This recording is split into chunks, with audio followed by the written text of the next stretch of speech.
এখানে দেখা যাচ্ছে একটা লোক মারা গেছে, তার আশেপাশের লোকজন ছিল তারা কান্নায় ব্যস্ত আছে, ওনাদের সাথে একসাথে ঘুরতে আসছিল। আচ্ছা ভাই, আপনারা এখানে কি করতে আসছিলেন?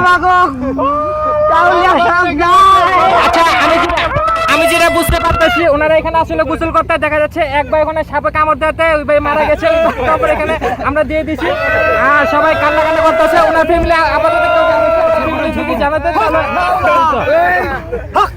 আচ্ছা ওনার ফ্যামিলিকে কেউ কিছু জানিয়েছেন আপনারা? সবাই মিলে একসাথে এখানে এনজয় করতে আসছিলাম, কিন্তু হঠাৎ করে সাপে কাটলো, উঠে মরে গেল। তো সব ওনাদেরকে জানালে, বাড়িতে জানালে হয়তো বা এটা আরো হৃদয় বিদারক কাহিনী সৃষ্টি হবে। আচ্ছা, আমরা এখন দেখলাম একজন লোকের সাপে মারা দিচ্ছে, ওনার ফ্যামিলিকে কিছু জানাতে পারে না। দেখা যাচ্ছে ওনার ফ্যামিলিকে যদি কেউ জানে তাহলে হৃদরোগ মানে স্ট্রোক করে মারা যেতে পারে।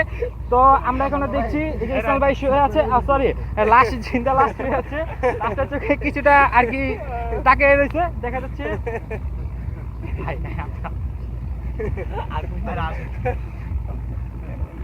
তো আমরা দেখি লাশটার কাছে যাচ্ছি আমরা।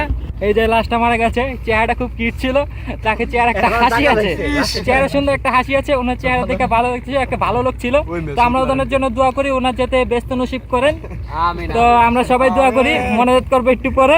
তো মনোজাতটা তো করার টাইমে আমরা ভিডিও করি না, আপাতত আমরা ভিডিও ক্যামেরাটা অফ রাখি।